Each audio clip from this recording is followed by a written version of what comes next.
നഫീസുമ്മയുടെ ഈ സന്തോഷത്തിൽ നിന്ന് നഫീസുമ്മ തന്നെ വിശേഷിപ്പിക്കുന്ന പൊളി മൂഡിൽ നിന്നല്ലാതെ ഇന്ന് നമുക്ക് ഈ ചർച്ച ആരംഭിക്കാനാകില്ല.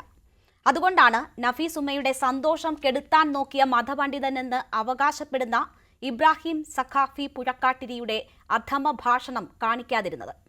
നിങ്ങൾക്ക് 10 സെന്റ് സ്ഥലമുണ്ടെങ്കിൽ അതിൽ 2 സെന്റ് വിറ്റിട്ടാണെങ്കിലും നിങ്ങളും യാത്ര ചെയ്യണമെന്ന നഫീസുമ്മയുടെ പൊളി വൈബാണ് ഈ ചർച്ച കാണുന്നവരും കേൾക്കുന്നവരും ഉൾക്കൊള്ളാനും അനുകരിക്കാനും ശ്രമിക്കേണ്ടത്.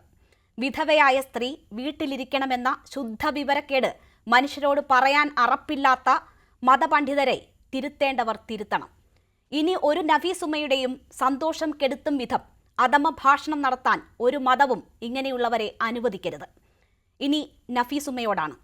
മരണവീട്ടിൽ പോലും പോകാതെ ഒളിച്ചിരിക്കേണ്ടത് ഉമ്മയല്ല. ഏറ്റവും യോജിച്ച തൊട്ടടുത്ത അവസരത്തിൽ അടുത്ത യാത്രയ്ക്ക് തയ്യാറെടുക്കുക. പൊളിമൂഡിൽ ഇനിയും റീലുകൾ ഉണ്ടാകട്ടെ. വീട്ടിലെ ഒഴിഞ്ഞ കോണിലും അടുക്കളയിലുമൊക്കെയായി ജീവിച്ചു തീർക്കുന്ന ഒരുപാട് പേർക്ക് നഫീസുമ്മ ഇനിയും പ്രചോദനമാകണം.